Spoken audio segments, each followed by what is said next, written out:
欢迎电视机前的观众朋友走进天津卫视的大型情感节目《爱情保卫战》，来看看今天我们请到的几位情感导师是谁？他们是青年作家文吉尔老师，欢迎；北京冠岭律师事务所任占敏律师，欢迎；情感导师周小鹏老师，情感导师陆琪老师，欢迎。来了解一下这对嘉宾的基本情况，各位请看。这么多年，我一直觉得他瞧不起我。他有的时候就是太斤斤计较了。他现在总是没事找事儿，他就看不得我高兴。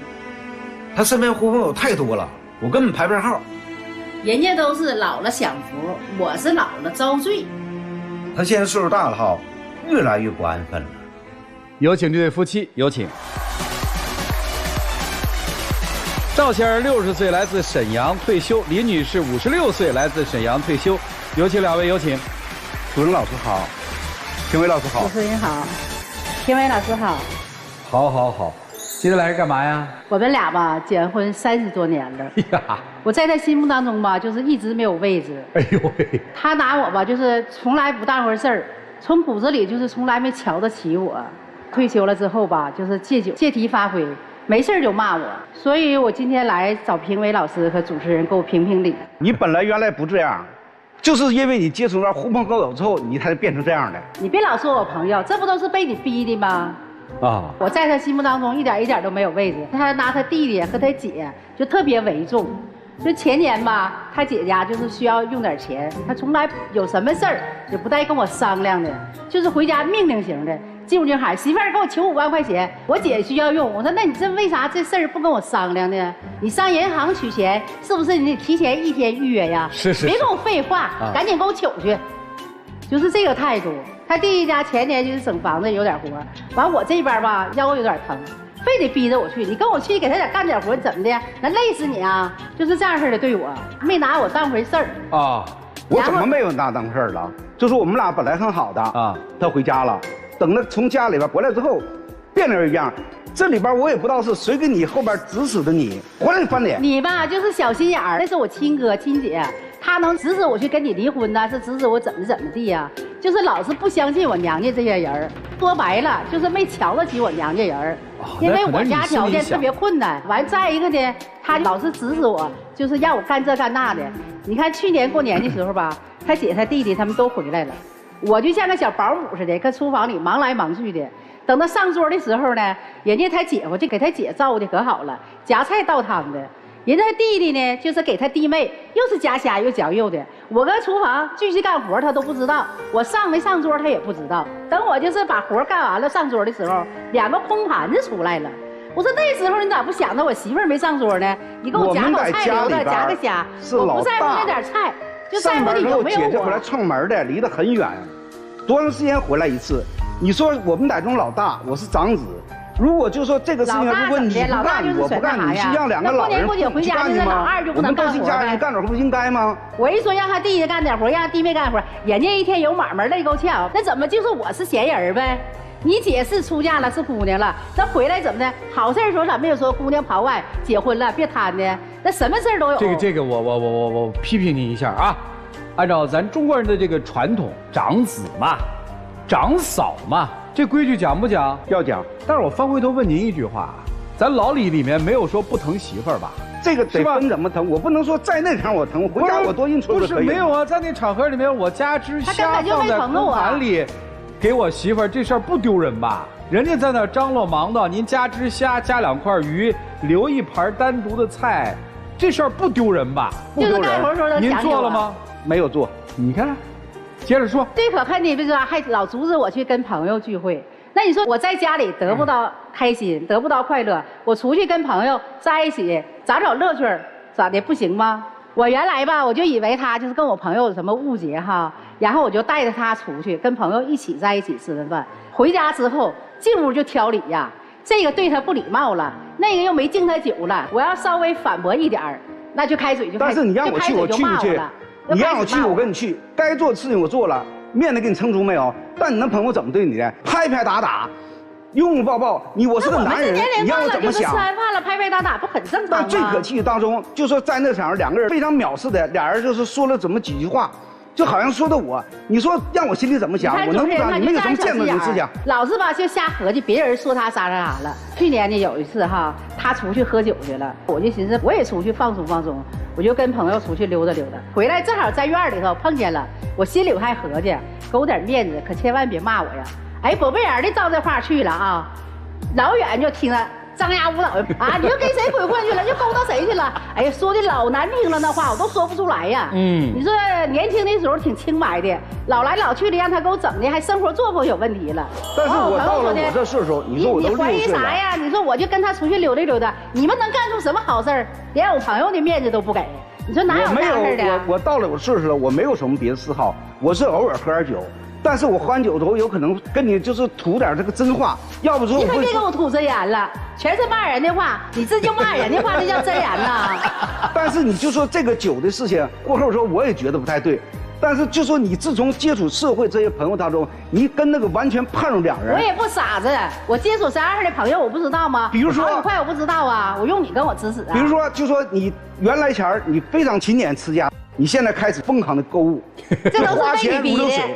这个就说我在这个你的这个手机当中截了一个屏，就是那个什么这有吗？带来了吗？啊，带来了，你看，付款多少，买点东西，我就觉得买东西是我一种收获多少，你就这种花销，你说谁能受了？你买了那么多东西，拿着回家有很多用不上，而且你让我去跟你求，那我这是凭什么跟你求？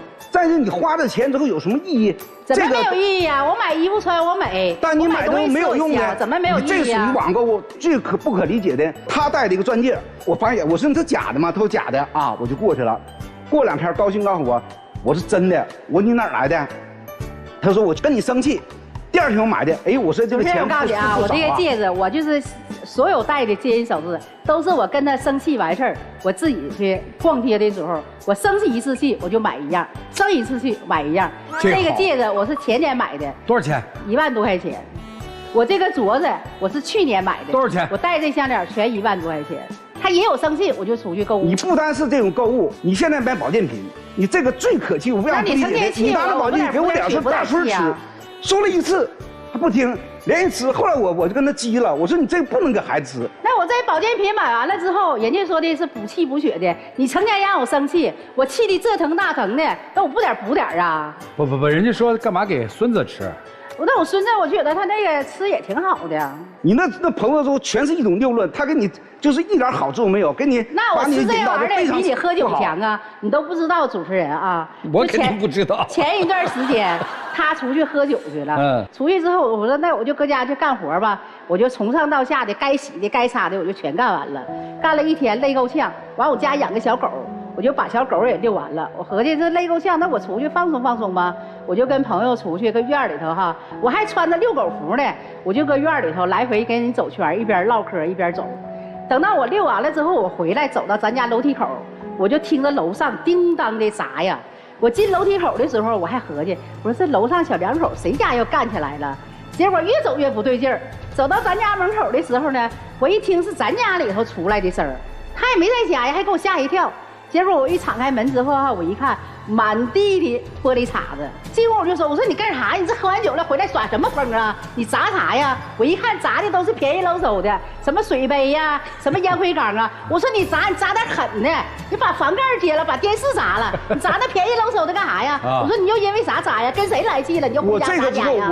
我这喝酒，我可能借这个酒之后一种发泄。但是为什么这么发泄这么郁闷？因为原来前之后你在1个月当中吧，你有个1次2次跟这帮朋友，我没有说什么。但是最近到什么时候呢？你1个星期3次，你有什么话可唠？有什么嗑必须得见面。你说干什么？谁家能这么受得了？能得到你的哄，我能开心能快乐，可能往上外头找朋友去吗？我不也是搁家憋屈吗？那你说我一天委委屈屈的，过了30多年了，我现在终于让你给骂醒了，我明白了。要依你的愿，你说让我搁家成天当驴当马的，支着我媳妇儿这么的，媳妇儿那么的。我现在终于让你给骂醒了，我想出去找快乐，找开心。我都已经快60人了，不行吗？成天这么骂我，我也没有骂你那个话呀，你都学不出来呀，就给你骂的呀，真的就无地自容。如果我要是那样式的人也行，对，我认了。你说我还一直就是说的以家为主。您的意思是说我与其这样，我不如就变成那样的人。那我还不敢变，我有个姑娘，在她面前我还得树立我的形象，树立一个妈妈的形象。大哥这就更没办法了。我还有一个大孙儿，我更得树立我的形象。但是你现在我就是探讨的问题，就是说你这个接触你现在外头狐朋狗友，你说就是这个哪个高人给你出的点呢？你说就是说他不会开车，我也不会开车，我们俩都没有票。我告诉你一说这事儿吧哈，我看前2天哈，我刚跟他生完气，我现在吧一听着出去喝酒啊，我这心呐都嘚瑟。前一段时间中午，媳妇儿晚上有饭局啊，你说我刚开始吧还挺高兴，哎呀妈，你可走了，我自己搁家哈放松了。但我一合计，你走了，你说早晨走了，这晚上还得回来呀，我这心呢就嘚瑟呀。我一合计得了，我只给自己找一个逃路吧，给他威。我说的那个晚上我去看看大孙儿，想大孙儿了，我赶紧逃吧，我就上姑娘家了。上姑娘家了，结果我还不放心呢。我到了晚上9点多，我说姑娘啊，你给你爸打个电话，看他回家没，别让他喝多了搁外头磕了碰了哈。再一个，我家养个小狗，我得遛啊，你别整个12点11点回来，小狗不憋着了吗？完我说的，你给你爸打电话，我说你爸呀，最近呢喝完酒老骂我。完我姑娘还不相信呢，我姑娘说的，妈呀，你有时候你的性格吧，我爸一天出去喝酒，那喝就喝点呗，他回来喝多了啥的，你给他整点水，别老磨叽。我说姑娘你都不知道，我说你给你爸打个电话，然后你再说。结果我姑娘给他打个电话，电话我拨过去了，那边我就听着啊一顿骂，骂谁呀？骂我姑娘。完事儿呢，我姑娘说，哎呀妈呀，我这会儿知道了，这会儿你知道这么多年的委屈了吗？你说我爸你现在是这个问题，也没看电话号码就开始骂。你的就说你现在不相信我，看着我，你本身刚才视频跟我完事儿了，我本身喝点酒。你就说让我朋友看到电话我进来，你让我朋友怎么想？那你出去喝酒，你说主持人，他出去喝酒了，我作为媳妇儿的打个电话，我问问他几点回来，在哪呢？让他少喝点儿，我不对吗？这个事情咱不说呗，就是刚才我刚才说半道，别对您没利的事儿您都不说行吗？你给我拉安顿，主持人，那边我刚说我也没有票，他没有票，也不知道哪高人给他指点，他买台车，我说你也没有票。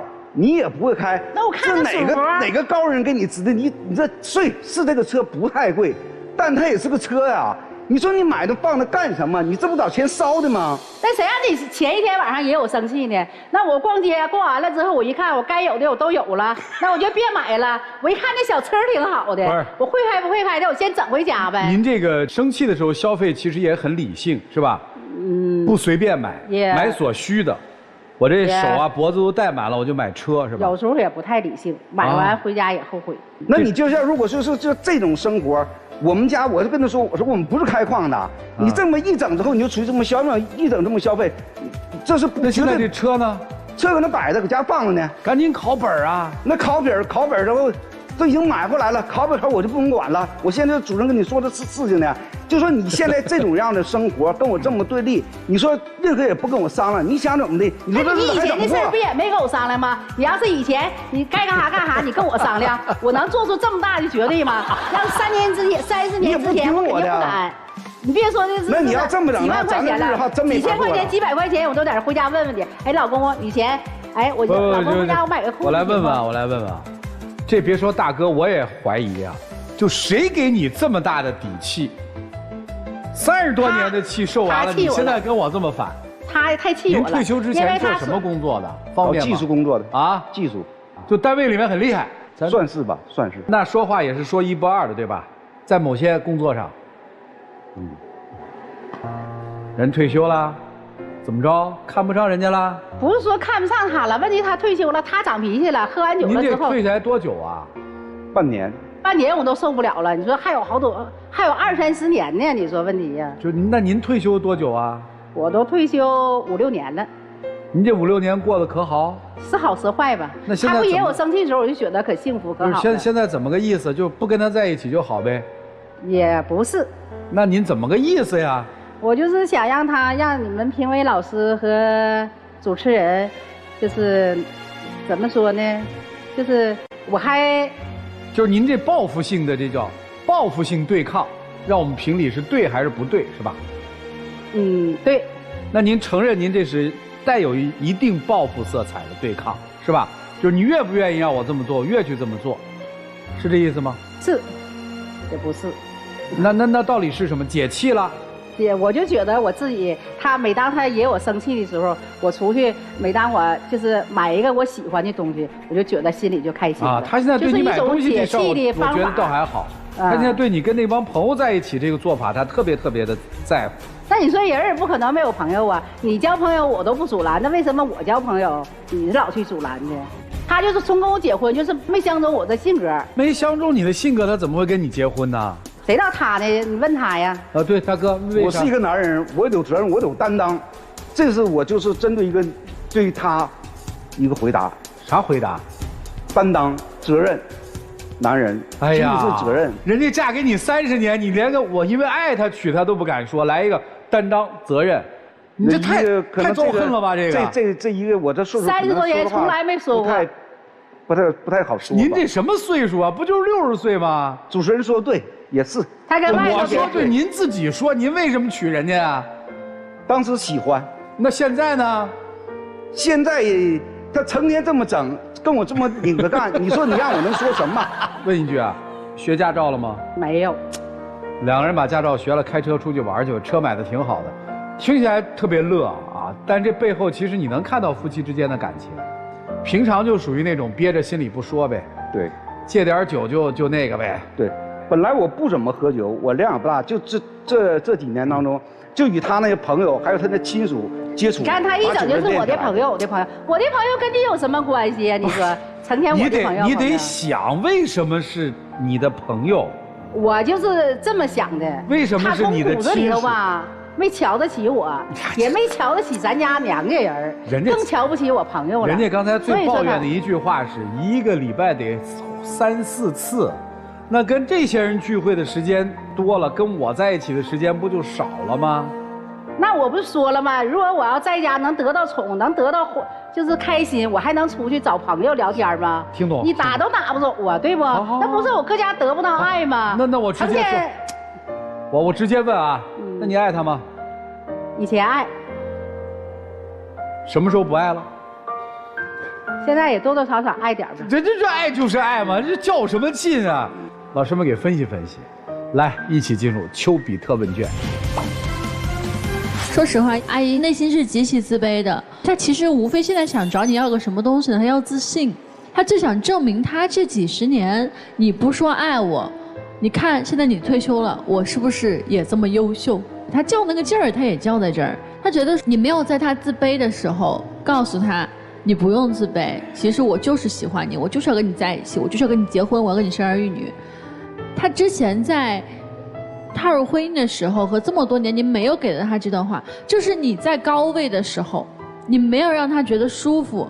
他要的是一个体面，他觉得他前半生已经过得让他觉得自己是不舒服的，所以他就想退休了。现在他觉得你们俩终于平等了，那现在我是不是可以找你要一个体面？我是不是可以向你证明一下我的魅力？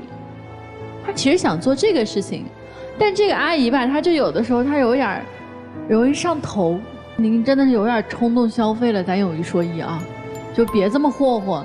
然后我想跟叔叔您说的是，其实您要从现在开始去改掉您的一些问题，就是其实要从现在开始学会表达了，就是您要肯定他的付出，哪怕跟他说，老婆过去你辛苦了，以后我们一起来规划，我们合理规划我们的晚年生活。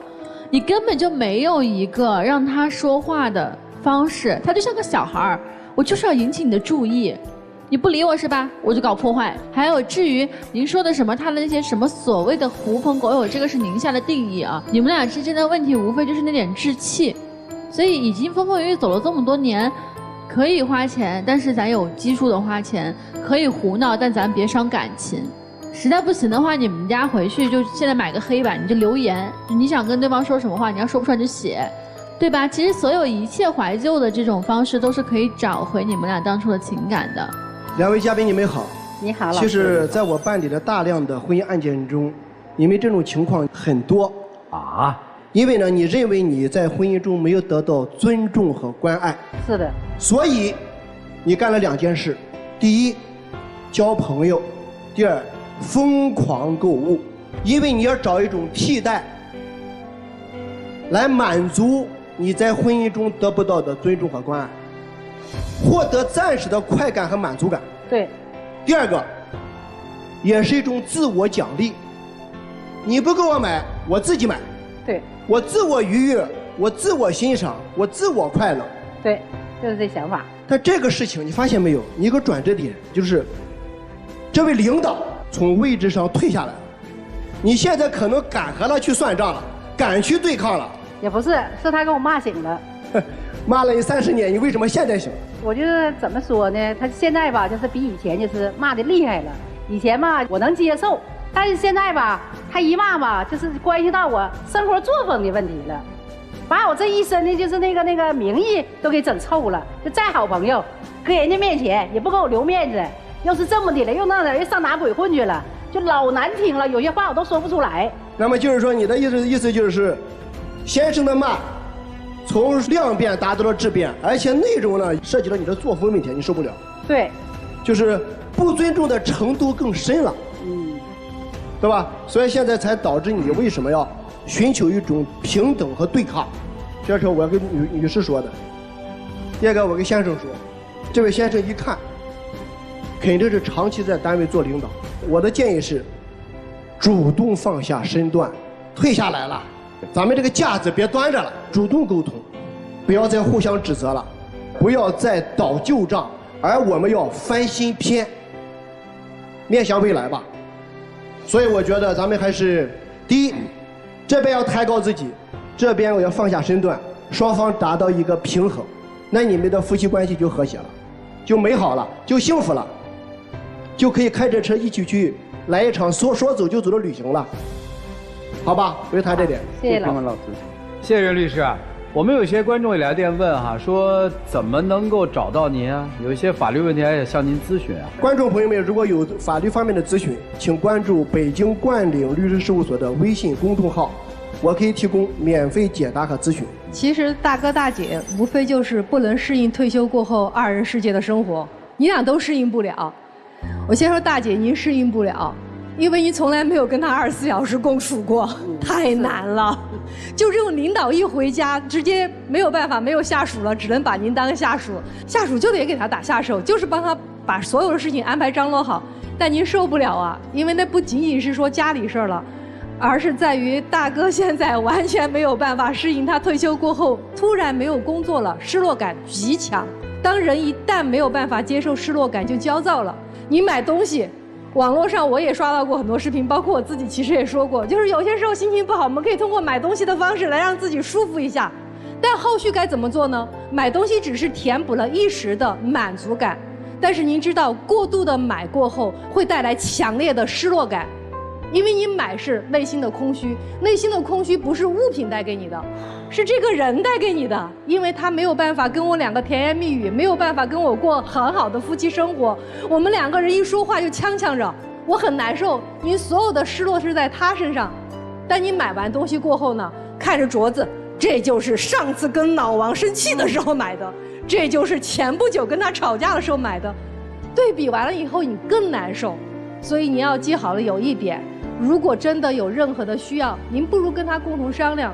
就像您喜欢开车，我当时一听我说可以啊，大姐买车了，那说明人家有车呀，你要去开车也要出去玩，结果你来了句，哎，我还没学驾照呢。您冲动完了以后制造了夫妻矛盾，所以并不是缓和。那其实对大哥来讲也是一样的，您知道所有想控制别人的人，其实是因为没有办法控制，是因为内心无力，你控制不了，所以你才极其想控制，你受不了，你抓不了，你没有办法去引导他，所以你才不停地去骂他说他，你说所有难听的话，说到最后伤谁了？伤您自个儿了，因为那是您选择的一个爱人，跟您走了30多年，所以您所有伤的话在于您内心当中，您不知道怎么跟他过这个退休生活了，所以您难受，您骂他。所以我觉得不如你们今天想想，接下来该怎么安排。我之前遇到过一个专门做老年大学的一个大姐，她说你知道吗？现在我们这儿很多老爷子老太太来书法跳舞，而且是2个人一起报班。他说我们现在到退休了，过的是精神层次，不再是物质层次了。精神层次的丰富比物质层次的丰富，要让我们的退休生活过得更舒服一些，而且这才是对于自己来讲更好的一种养生方式。所以仅供给2位你们去考虑一下。所以最后计划好你们的生活，才能减少矛盾。我跟你讲，你要感谢你太太，你知道为什么？她其实啊是在训练你。如果没有她的话，你的这个退休生活比现在要糟糕的多得多得多。你想啊，你突然之间从工作里面一下子退下来之后，如果没有你太太在旁边给你整那么多事儿，你会变成什么？你会变成一个人待在家里面很孤独，然后晚上就找个人去喝酒，喝完酒就到处骂人，骂天骂地，把所有人都骂跑了，然后最后又变得更加的孤独，然后觉得自己更加的没用，然后白天的时候浑浑噩噩。但现在不一样，现在你太太天天在给你整各种各样的事儿，整到最后连车都给你整一辆来，用一个你不会的东西逼迫着你，倒逼着你去学习。你这个高啊，你这真可以。我相信你在买车的时候你是想过的，不是没想过。你就是拿这个东西来倒逼你们2个人去学习。我相信你曾经是一个非常非常有贡献的，但是人的角色在改变的过程当中，我们始终会处于一种没有办法着陆的感觉，就你脚着不了地了。比如说我爸退休的那几年，他非常的痛苦，就天天在那边种树，然后种的那些树又种不活，然后后来我怎么办？后来我就给他买 pad， 然后我就教他怎么去点开一个一个电影电视剧，他就爱看那些抗战片，他就每天看。后来过了2年之后，他说抗战片看完了，我又给他买了一手机，然后给他打开那个经济头条，他爱看新闻嘛，我说你每天就刷各种新闻。他花了大概有5年左右的时间，整个人心态才调整过来。我就是在训练他，所以你的孩子如果没有训练你，你的太太在训练你，我觉得这是个好事情。第2方面，每个礼拜给太太买一束花，每个礼拜给她发一个红包，不用大，小红包就行，不管多少钱。每个月带她去吃一次烛光晚餐，就3件事。这3件事你做好了，我跟你讲，你不需要说我爱你，他马上能感觉到，哎，我老公对我心里面还是有我的，还是对我之间还是有感情的。说不出是正常的，可能你的原生家庭就是这个样子的，他就是压抑的，但是我们从行动上是可以去做的。最后我要说，他喜欢买东西和你喜欢喝酒是一回事。很简单，你克制买东西，你就克制喝酒。你跟他说好，你那有100多个没有付款的，我只允许你买10个，行，你7天里面就只能喝1天酒。能做到你们就谈，做不到那就不要，互相不要管。每个人都有自己心情放松和宣泄的办法和渠道，对不对？好吧，就这样。谢谢老师。谢谢老师。谢谢陆琪老师。大家去加一下陆琪老师的微信公众号啊，反正还有课什么的，送课什么的都可以看一看。就是特别希望你们能够开心的把后面30年走完，就开开心心的、健健康康的就最好。接下来我们一起进入真情60秒。其实老公，你用不着那么小心眼儿。如果你要在家里头哄我开心，别老回来喝酒骂我，我不会往外跑的，甚至就是说少跑点儿。你就是吧，老说我没有自信，其实你比我还没有自信。其实我一直心中挺爱你的。听这个主持人，还有各位专家老师给我们点评，每个人的观点，我们都应该吸取和总结。就说对于我来说，你每天就说在一起生活嘛，人之后都有缺陷，但你每天之后就说你把大块的时间留给到外面你那些朋友，你把我自己放到自己家里边，你说你觉得我能得劲儿吗？那你让我搁家开心了，我就不跑了吧？那就争取吧。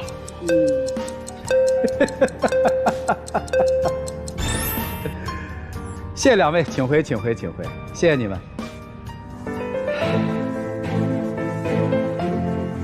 电视机前的观众朋友，我们栏目的唯一官方报名热线是0223606301，情感困惑的观众可以来电报名，不收取任何的费用，小心被骗。来，文老师能出吗？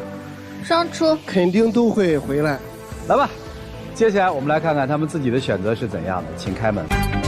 精彩节目稍后继续，精彩节目马上开始，请开门。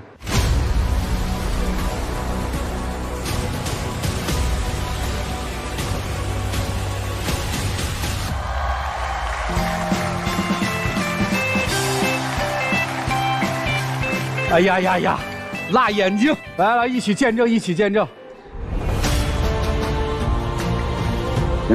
哎呀，你坐你这儿。好嘞，我知道了，我知道了。你往后你对我好一点，我绝对不能上外头去。你别老阻拦我跟朋友在一起，然后呢，你少喝点酒，对你自己身体也有好处。好的，好了，你少购物，少跟他们接触就可以了。对，我爱你，你爱我吗？好，爱你。你会像老师说的那样似的，每个礼拜给我一次。你从来没送过我花，你今天回家能送我花？哎呀，回家说吧，听不下去了，请亮灯吧。哎呀呀呀呀！一个细节说明，在同龄人里面绝对属于生活特别幸福的，从来没有哪个说很急切的从那儿一出来，俩人就在那儿抱上了。哎呦我的妈呀！祝你们幸福啊！相信一定会幸福。谢谢你们，请回。谢谢老师，谢谢主持人。谢谢，请回，请回。这老婆厉害啊！就30年搞定了，退休依然能搞定你，只不过方法不一样。好，祝他们幸福，相信他们会幸福。来了解下一对夫妻的基本情况，各位请看。我们结婚20年了，刚结婚的时候，我们的日子过得比较苦，我老婆对我不离不弃，我发誓这辈子要好好和她走下去。可现在我们的日子越过越好了，我们却不是一条心了。我觉得我们的婚姻现在面临很大的危机，我真的很希望通过这个节目可以挽救我们的婚姻。这是要拯救20多年的婚姻是吗？让我们有请这对夫妻，有请。男嘉宾靳先生46岁，来自山东，婚礼主持；女嘉宾张女士43岁，来自山东个体。有请两位，有请。哎呀，好，好，主持老师好。这咋了呀？婚姻遇上问题了。啥问题啊？本来是感觉很幸福、很稳定的婚姻，就是感觉吧，感情越来越淡了。我们之间呢出现了隔阂，前所未有的危机。就是说危机呗。我们两个人是03年的时候认识的。那个时候呢，我开了一个服装店，他偶然路过的时候呢，到店里来玩，我们两人这样认识的。说一见钟情有点过吧，反正是第一印象特别好。我感觉呢，他对我印象应该也不错，要不然就不会在后边的时间有事没事的来店里找我玩。了解了一段时间之后吧，我们感觉反正有点彼此吸引嘛。我就主动给他表达了爱意，然后我们两人的爱情呢，也得到了双方父母的认可与祝福。在04年的时候，我们举行了婚礼。这一路走过来，从当初的一无所有，到现在的小有成就，然后我们也是有房有车，然后有3个可爱的姑娘。老大已经是16岁了，现在上高1；老二呢13岁，上初2；老3比较小，5周岁。上中班。我觉得生活虽然忙碌辛苦，但是很幸福，人生赢家，很知足的。但是呢，我感觉他变了。我比较主张就是说，在我们擅长的领域去努力去深耕，而他呢，有些好高骛远，眼高手低。不是，你先别扣帽子，您说他干什么了？那个时候吧，您告诉我们是。他用到他的以前的一个老同事，说有一个好的生意，要来他投资，说可以轻松实现躺赚。什么叫躺赚呢？他是3万6一个股，他说你投上之后，每个月就会返3000，一年就3万6就回本了，而且可以一直每年领下去，投得多就赚得多。你想想，天底下有这么好的事吗？没有，投没投？投了3万6，开始挺高兴，头2个月返了3000，返了2个月6000，然后后来人家自己链断裂。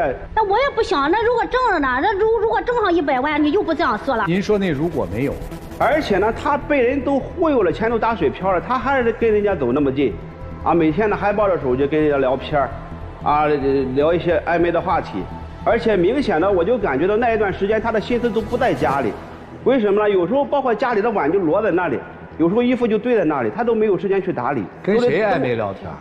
就是带着他一起投资做这个生意的男同事。那我不是想聊聊看看还有就是回转的余地吗？有一次呢，我本来是想拿他手机想看一下，结果我发现他手机密码给换了。密码换了不是因为孩子吗？有一次我那个小的孩子自己点了，然后几千块钱的东西我们都不知道，都记在家里了。但是你不是不知道呀，我不就是因为那个改密码的吗？好几年之前的事吗？哪有好几年之前呀？不就是去年吗？啊，然后你跟这个男同事聊上之后，你突然改密码了。密码我不是也告诉你了吗？我能不多想吗？啊，在我再三的追问下，他不得已把密码给了我，然后我打开之后，发现他让人聊天记录没了。你没有干见不得的事，你没有心虚的事，你把记录删了干什么呀？那手机内存不够，那清聊天记录不是很正常的吗？啊，你那个手机256个 G， 只用了50-60个 G， 就需要单独删你这个男同事的微信来清空电脑。那我怎么是单独删了？我只是觉得和他聊的多一点没用的，我选了多少删的，我怎么就是单独删他了？其实别的你不知道。有一个问题啊，那男同事跟你聊天记录不应该属于证据吗？对呀，那刚开始的时候聊天有的是，那这删的记录你聊天的内容明显的超出了普通朋友的界限嘛，你聊的内容有些过于暧昧吧。然后他手机的聊天记录删除了，他以为我就什么都不知道。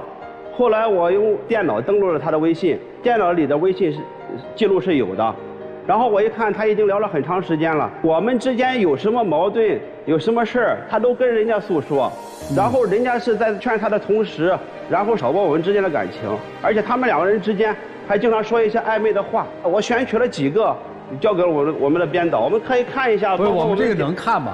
律师，我建议还是看一下，为什么呢？哦，可以看。刚才那个陆老师说的很对。聊天是一种证据，但是关键看它的内容。对呀，我们可以让这几位老师看一下，你聊的内容聊的是啥？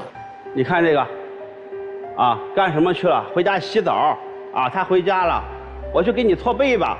啊，事业到家了，准备洗澡。哦，普通的男女之间孤男寡女，你能去给人家洗澡吗？给人家搓背吗？你看这个，啊，怎么了？啊，洗完了干什么？等你，洗完了等你干什么呀？这不就开个玩笑吗？你们看表情吗？你开个玩笑，你聊的也太没有边界感了吧？你知道看到这些信息的时候，我心里是怎么感觉吗？我当时感觉天都塌了。虽然是我知道你肯定是没有实质性的东西，但是你聊的这些内容明摆着是有奔现的倾向嘛。而且当时我看到的时候，他的每一条短信我都感觉像是刀子在一刀一刀在我的心上割这种感觉。而且当时的时候吧，我轰然的一下子就感觉我的婚姻面临到了危机，而且我都不相信这种事能发生在我身上。那你当时还打了我2巴掌，你都不说了，你再怎么你不能打人吧？我当时看到了之后，我第一时间我是先做了我自我的反思，肯定是有不足的地方，才让他去从我们婚姻以外去寻找温暖。我那个时候我第一时间，我觉得你这反应不正常，兄弟。我当时考虑过，我当时如果是直接跟他大吵，所以这件事情在你心里压根儿就没过去是吧？你觉得这件事情对你刺激大吗？非常大。这件事情前后经历了多久算解决掉了？半个月的时间吧。然后我发现之后吧，我刚开始的时候没有点破他，因为我知道他是特别爱面子的人。我当时就强忍着痛苦，我开始跟他旁敲侧击，我说我们一路走过来不容易，我也呢非常珍惜这个家。我这么多年，我也是全心全意扑在这个家上。我希望他能够感觉到那个时候能够对这个家重视，能够跟人家撇清关系或者减少暧昧。接下来换来的是，他并没有，还是继续变本加厉，然后继续跟人诉苦哪个地方做的怎么样。所以在这个过程里面，他的微信你是一直在监看的，是吗？对，我在看着他，我等着他回头，但是我没有等着他回头，我没办法了，最后我只能跟他挑明了，结果他是咄咄逼人。死不承认，所以当时在气头上，我没忍住，扇了他2个巴掌。我也知道，不管怎么说，反正我动手是不对。但是我后来回忆起来，明显的感觉他跟以前不一样了。你包括这个教育孩子方面，等等。教育孩子方面呢，我一直主张就是说，孩子是一张白纸，父母是孩子的继任老师，我们应该给孩子一个好的规划、好的引导。而他做的呢，就是说，孩子不管是对错，只要是孩子要求、孩子撒娇，我就一味的纵容他。那我不是他亲妈呀，不管对错，我就害孩子呀。都是老大老二，你像都是叛逆期的孩子，我能管得了呀？那肯定都是，你是他亲妈，我也是他亲爸呀。这个跟他那个男同事没什么关系，对吧？有关系啊。关系在哪儿呢？我们两个教育孩子身上的一些分歧，他就跟人家诉说，然后人家站在他的角度，跟他在那挑火，然后他就跟我对着干。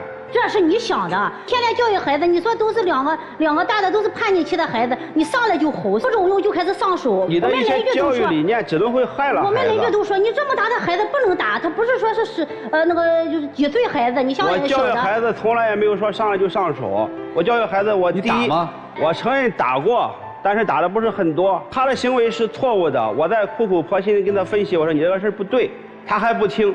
最后我给他适当的一个惩戒，是在保证他安全和健康的前提下。你到底怎么打？用手打过屁股，反正是。你不是还打他头吗？但是你也不能那样一味的纵容孩子吧，是不是啊？他纵容孩子什么了？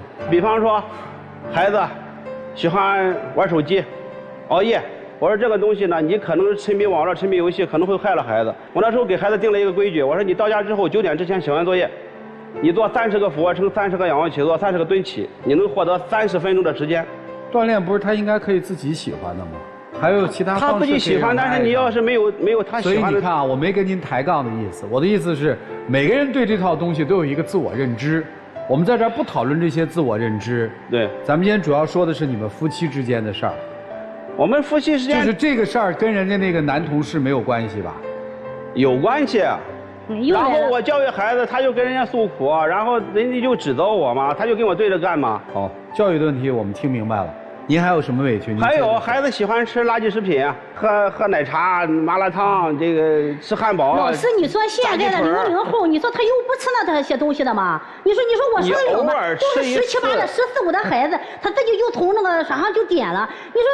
你说我能说这，就说我管着孩子吃垃圾食品、喝奶茶、咱说实在话，孩子喜欢吃，偶尔吃一次也无所谓。但是他天长日久就拿个当主餐，你时间长了身体不出问题吗？这个好像跟那个也没什么关系。都有，所有这些事儿他都跟人家倾诉，人家就在里边，表面上像是在劝他，实际上是在那之前让他落到这事都让他给我大了，天天就说这些事。我现在听明白了，你跟你的夫人在教育孩子的问题上，实际是有着巨大的分歧的，对吧？对。你把这个分歧归结为你的夫人跟他那个男同事，因为有了你认为的一些关系，所以所带来的。对，我就感觉他在从中有挑拨。我们明白了。孩子这个事儿咱就过，还有别的吗？还有什么？你看我们现在都40多了，年轻的时候咱们一无所有，没办法。咱现在也算小有成就了，而且呢，咱身体已经开始走下坡路了。咱现在是不是应该把这个健康，是吧，养生提上日程？而且最近几次体检也都查出问题，你也明显能看得到，我们2个人体重都超标，他血压有点高，我血脂有点高。我说咱现在是不是饮食应该控制一下？我说这个也没错呀。然后我还精心的给他做了一个食谱，咱至少得有所节制吧。是啊，你是做了这个啥？然后呢，我一个是觉着少油无盐，确实吃不得下去；再一个是孩子吃什么，我就随着孩子吃了。你说，你吃了以后，他就嫌我给你做的食谱啊，你不吃，怎么了？就这样说。不是，咱都不是3岁孩子了，而且现在身体已经开始出问题了，这不应该控制一下，是不是？你不能只依赖自己的口味啊。金先生，你发现没有？今天你在这个台上讲了全天下的道理，你都是正确的。反正我觉得我是正确的，我的出发点是为了这个家好。你身边的人觉得你索然无味。我现在关注的是，你妻子跟他那个前男同事关系现在断了没有？现在断了。刚才你有说到说，我一直实际是在看着他的微信的，是吧？没错吧？开始的时候是吧？是没错吧？对。其实以我对人性的了解，大概是这样：如果我选择的话，我一定选择是有实锤的。对。那我们从吃瓜群众的角度看，你选择的一定是最劲爆的，对吧？对。那么今天选择的是最劲爆的还是？最劲爆的。所以在这儿我们就看到了只有一条，那个说我现在回去洗澡，他说那我去帮你搓澡。这是你在半个多月的聊天抽出来的，能够非常清晰的让人感觉他跟那个男人是有暧昧的一段，或者叫几段，是还是不是？至少我认为他有那个倾向。是好，更让你气愤的并不在于你妻子跟他之间的这个，更让你气愤的和你花大量的时间去描述的，是你的妻子跟他那位同学探讨生活方向上与你不同的观点，对吧？对，我就感觉我们的矛盾就是被那个人给挑唆的。好吧，那接着说，还有什么事儿？还有什么事儿？我就是感觉我为这个家付出再多，他都看不到。你还做视频吗？我知道。你让老师看看你做视频。什么视频？今年的5月20号是我们领证20周年，然后我还精心做了一个视频。520世界表白日。世界上最浪漫的3个字，不是我爱你，而是在一起。偶然间发现，当年我们结婚登记日期刚好是520，而那一天刚好又是媳妇的生日，一切仿佛是冥冥之中的命中注定。如果说爱情是花前月下卿卿我我的浪漫，那么婚姻则是锅碗瓢盆柴米油盐的琐碎与温暖。感恩一路有你。我就感觉至少我是用心了。我本来做出这个视频发到朋友圈，很多人都会被我们的这个恩爱所感动。没有吧？我以为他看到之后，我以为他你这个有人感动吗？有人，反正有人说过。你感动没感动我不知道啊，但是我不好意思啊，秉承了你今天在台上一贯的说话风格，你这条讲道理的片子，你没有让我们看到你跟你妻子有多恩爱。我是希望我没被感动、啊，通过这个我当时期许满满，能够唤起我们一路走过来的，让他你讲道理怎么想起一路走过来的美好，能够懂得感觉到我的用心，能够珍惜我们这个家。不是你也踏踏实实跟你过日子了吗？那个时候不是还没出现那个同学呢吗？对不对？对呀、但是我就感觉他现在他咋了？我们这段时间我们之间出了隔阂，我就感觉他现在还没有完全把心收回来。所以今天2位来到底是干嘛？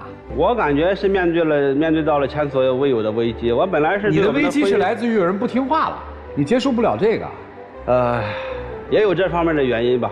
你不能天天就讲这些讲这些，你谁时间长了，我就想问，心也会累也会烦是吧？我想问一下，我又不是很爱表达的那种。还有咱嘉宾老师，我这里边所有我提出的这些，难道就一点对的都没有吗？咱跑题了，兄弟。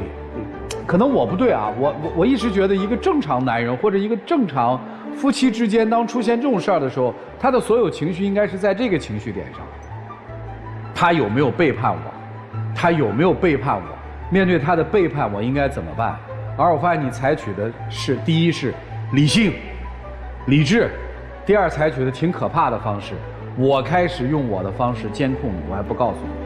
不是，我没你想象的有那么有心机。我当时想的是什么呢？不是我想象，我是想出来的心机。你是把事儿都做完了。不是，你说我有心机，你告诉我你今天来到底是干嘛的？你是真想挽救吗？我来，我肯定是真想挽救。确定？我确定。好，您今天来是干嘛？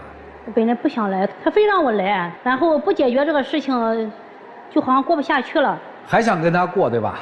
也没说是想着不和他过，但是呢，他天天这样，我也有点受不了。他就是这段时间才这样，因为你出了这个事儿，还是20年的婚姻一直是这样的。以前也这样，这几年更厉害了。明白了，你们听听老师们给你们一些建议，看看该怎么做，好不好？让我们一起进入丘比特问卷。这位先生，就是您对于女儿的教育是绝对失败的。无论如何，你不能去打一个女孩。第二点就是，你很喜欢上纲上线，你知道吗？你总喜欢搞一个道德的一个戒尺，随时要落到任何人的头上，然后你就要去鞭策他。那么第三点，你的自信不是天天去看你老婆的手机。当然，从道德上来说，你这样确实是不对的啊，只是他没有抓住你实质性的事情。你如果还是过去的认知，现在的这样的环境，现在的状态的话，说实话，您可能很难挽回这段婚姻，或者说想要在未来的婚姻生活中过得幸福，因为事情已经发生了。木已成舟的情况之下，你让我们抹掉所有人的记忆是不可能的。我们抹不掉你的记忆，也抹不掉您夫人的记忆。我只能告诉你，接下来你应该怎么去走。接下来你们应该一起，哪怕我觉得是去找老师也好，找心理咨询师也好，两个事情，一个是关于孩子的教育，一个就是关于你们夫妻的信任问题。就这两个问题一定要去解决，而且不要混为一谈。女士呢一直说了，我记得你说了2到3遍，叫开玩笑，这个观点我不认可。为什么？世界上就没有玩笑，因为任何的玩笑里面都有真的成分。你所谓的玩笑，其实你根本说服不了你丈夫。你要爱你丈夫，你就深爱；你要不爱，就彻底说清楚，不要搞那种暧昧，包括言语的暧昧。因为暧昧害人害己。然后是靳先生，控制欲极强的人的特点很多，但是有2个比较明显的特点。第一，往往不会承认自己的错误，而且你喜欢用强词夺理的方式为自己辩护，并且用自己的标准去说服别人，这第一个特点。第2个特点是你不信任别人。这种不信任呢，它不是无源之水、无本之木，它是基于过去的被欺骗呀，某一件事情触动了你了，所以你产生了不信任别人。千万不要翻旧账，翻旧账就相当于揭伤疤，一揭伤疤都疼啊，一疼就吵啊。我觉得你老婆她要投资啊，就让她投资，只要这个钱是可控的，人教人是教不会的，事教人一次就够了。你看你老婆现在不是不投资了吗？就让他吃点亏，不挺好的吗？我觉得就你们俩之间问题，出现这些纠纷，我觉得问题80%到90%在你这里。你适当放权，你别把什么都攥到自己手里，你太累了，真的。好，谢谢任律师啊。想更多了解任律师的观众啊，现在有一个非常方便的一个途径，就是去关注北京冠领律师事务所的微信公众号。您有法律方面的问题，就可以去咨询了。我最近特别喜欢看一部电视剧《凡人歌》，然后《凡人歌》里边有一对夫妻，跟你们年龄差不多大，腊尾夫妻，中年危机，2个人都失业了，妻子是2个孩子的母亲，全职太太很多年没有工作，所以去找工作，从以前月收入2万多，到现在找一个月收入6000的还会被欺负。但是他们2个有一个最好的地方，彼此一直在互相的加油打气，从来不说泄气的话，从来不埋怨对方，只是加油鼓劲。所以我会觉得，即便他们最后很辛苦，但他们最终能够获得他们想要的生活甜蜜，就在于此。所以我觉得，纵观你们2个人，为什么你觉得很苦很累？为什么你也觉得家里边没有一丝的温暖？因为你们都不愿意给温暖给这个家呀。我觉得有一点，我特别想跟先生说。那投资真的是他一个人的问题吗？一定是您默许了，你可能阻拦了，你说哎呀不合适吧，但是在他的要求下，你也就默许了，所以没有你的默许，他不敢拿钱去投的，因为其实你们2个都想要这个家变得更有钱，希望这个家有钱是共同的决策，但不小心失败了，因为他刚才有一句话。他说2个月收益都很高的时候，其实我能想象他收益他一定会跟你讲，你那会儿一定觉得还很开心，但是你没想到失败了。可是人都不喜欢把失败归在自己身上，于是你得找一个背锅侠嘛，他不就背锅侠吗？但是夫妻不就是该共担责吗？真正能够担大事的男人，就是在责任出现的时候会跟自己的家人说，没事儿，有我在呢。同样，我倒不说你行为一定出现越轨行为。但至少你行为跑偏以后，你对这个家的投入就没那么多了，彼此心生埋怨，这个家肯定没温暖。所以我会觉得你们2个现在最大的是你们思想不统一了，你们各自都有外心了。我所说的外心不是说外面有人，而是你们不愿意把心思真的放在家里，真的不想让这个家里边每个人舒服，所以你们才会很累，越累越想跑，越想跑越觉得这个家没温暖。越觉得没温暖的时候，所有的气儿只能往最弱的人身上撒，谁呢？孩子。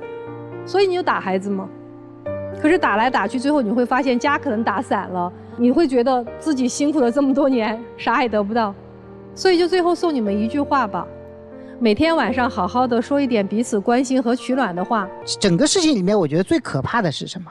最可怕的是先生看到妻子跟别人暧昧之后，他的内心是窃喜的。你不是愤怒的，为什么？愤怒无法遏制，愤怒当场就要爆炸。你没有，你对于自我有强大的控制力。我相信你看到那2句话之后，你还观察你妻子，甚至是有可能你还跟踪了她，你还想看看她到底去了没去。然后，你对她又有家暴的行为，然后你不断的拿这个事情不断的去指责她、贬低她。你的内心不健康，你一边在那边滔滔不绝的摆事实、举例子，说我有多爱他，讲道理说我有多爱他，上台来就开始追忆历史啊，说了那一堆东西，其实都什么？是一条一条的铁框嘛，你要把这个女人给框住嘛？你为什么要把女人框住？你今天为什么来这？你觉得问题出在什么地方？很简单，这是一个被你规训好的家庭主妇啊，今天她心里面开始产生别样的春天，你在生活里面不断的尝试着去掌控，尝试着去改变，尝试着去训练别人。你希望把身边的人也训练成机器，你希望，说不定你希望把孩子也训练成机器，所以大家对于你的教育方法有很大的意见。你和你妻子之间，我相信以前是有很深很深的感情的，但是站在这个舞台上，你看你说的每一句话，我这么说吧，都是对的，但都不想听。为什么？你已经失去了生动表达生活的能力，你没发现自己特别的无趣吗？你要过，那对不起，请你切切实实的为你的家暴行为道歉。就算你今天你妻子真的做了什么事情，你也不可以家暴一样的。你所有的整个行为，在我看来是非常非常危险，所以我可能意见有所不同。我其实建议你离婚，因为我觉得在这个生活里面真的是处于一个相当的危险之中，而且你现在被人抓住了把柄，这个把柄能用一辈子，真没必要。年纪还不大，人生路还很长。至于你，我建议你再好好的思考一下吧，真正的控制自己，而不是让自己显得很理性。显得很理性，内心其实藏着一只野兽。就这样。谢谢陆琪老师，给你个建议啊，关注一下陆琪老师的微信公众号，听听课。我希望你能够真诚地面对自己的内心。对于前一段家里面的这场风波，你在心理上能不能过得去？过去的标准是我不再提他了，且我不再记恨他，能不能过？我能做到。你确定吗？我确定。确定能过吗？对。这事儿就没有了哈。对。他说他翻篇了，这么多年过下来，你对他是什么样的感情？他也为了这个家吧，也很辛苦，也不容易。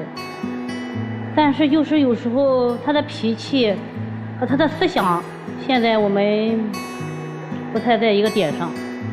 其他的其实也没有什么。我把它直接翻译过来，大概这样还可以。凑合过日子，这个男人不错，还可以。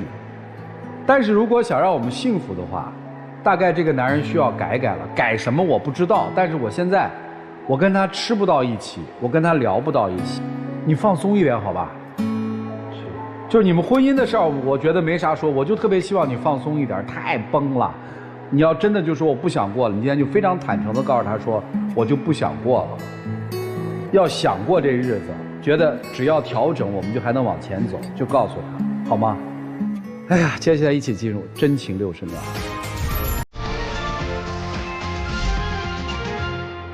我想对你说的是，首先我要感谢你在茫茫人海之中选择了我，在我一无所有的时候，陪我一起同甘共苦，一路走过来。我也知道，我肯定不是这世界上最帅、最富有的男人，但是我一定是最适合你、最爱你的那个人。我会尽我最大的努力，完成你对幸福的憧憬与渴望。珍惜你，要超过珍惜我自己。我也知道我身上有很多的缺点和毛病，我愿意去努力的去改变。我也希望你也会有所改变。我我们一起相互理解，相互包容，相互鼓励，创造美好的生活。哎，谢谢两位，请回，请回。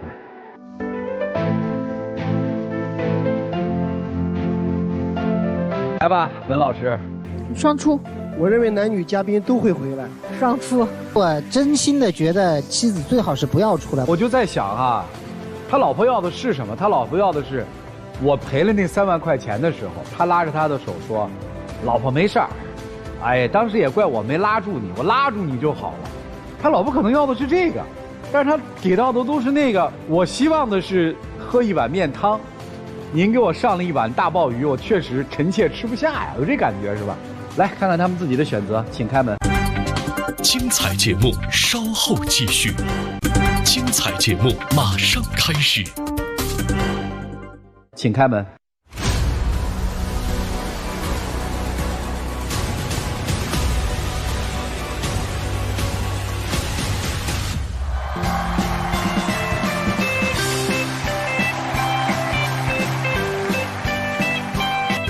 得嘞，我们一起见证属于这对夫妻的浪漫时刻。各位，请见证。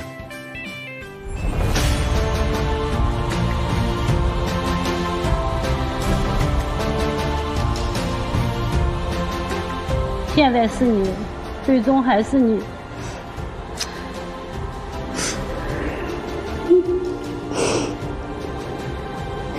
我想对你说，你还有孩子，还有这个家，在我心里是最重最重的。我也知道，很多时候我的动机是好的，我的出发点是好的，但是我的方法是不对的。可能我的一些好意，在你那里会成为一种束缚和压力。今天在这里，我最大的收获就是通过各位老师的点评和指导，我真正认识到自己错误的所在。我今后会尊重你的选择和爱好，开心就好。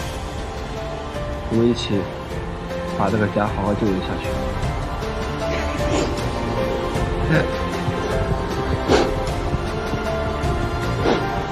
来，请亮灯。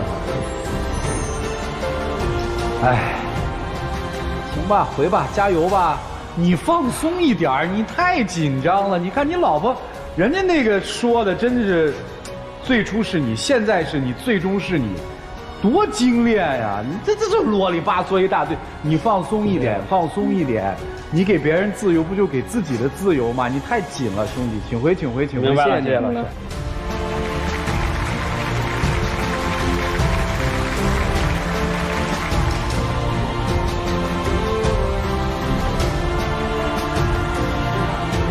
行吧，翻过这道坎儿，希望他们幸福吧。精彩节目稍后继续，精彩节目马上开始。让我们再一次谢谢4位老师跟我们做的精彩的分享，同时也感谢电视机前观众朋友的收看和陪伴。我们下期节目再见，谢谢大家。